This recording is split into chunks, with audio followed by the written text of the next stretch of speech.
Bonjour, bienvenue dans cette nouvelle émission de la TV Bourdonnette. Dans ce 11 septembre 2008, on ne va pas vous parler ni de crash ni d'avion, on va plutôt parler d'une nouvelle dans notre quartier, de la sortie du livre de M. Melon.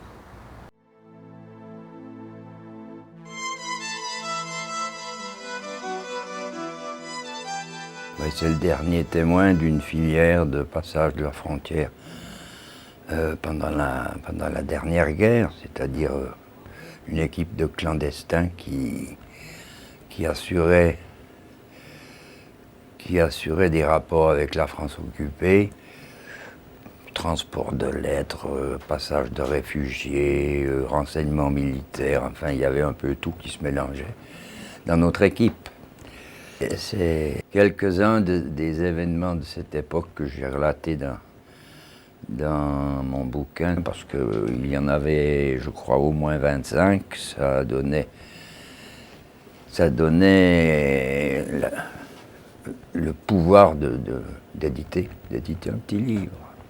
Il faut découvrir un éditeur qui s'intéresse, il faut avoir des amis qui recopient pour mettre tout ça dans un livre, etc. Ce qui fait que, comme j'avais quitté la vallée de Joux, je ne suis pas resté dans le milieu où tout aurait pu démarrer plus tôt.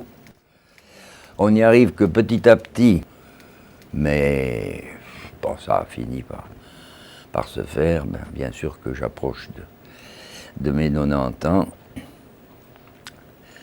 ou 90 pour les Français. C'est un morceau de la petite histoire. D'ailleurs, il y a eu d'autres livres qui ont été écrits.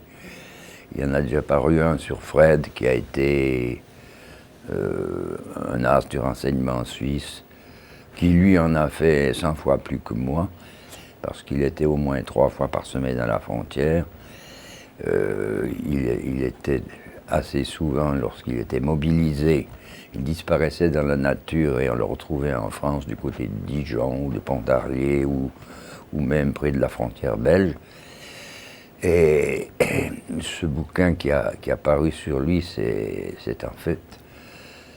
Le mien est un complément qui raconte des épisodes qui sont très proches de lui. Dans certains cas, il y est mêlé, mais qui ne sont pas de la même filière, si l'on veut, mais qui ont rapport aux mêmes épisodes de la guerre, enfin ceux que j'ai vécus moi.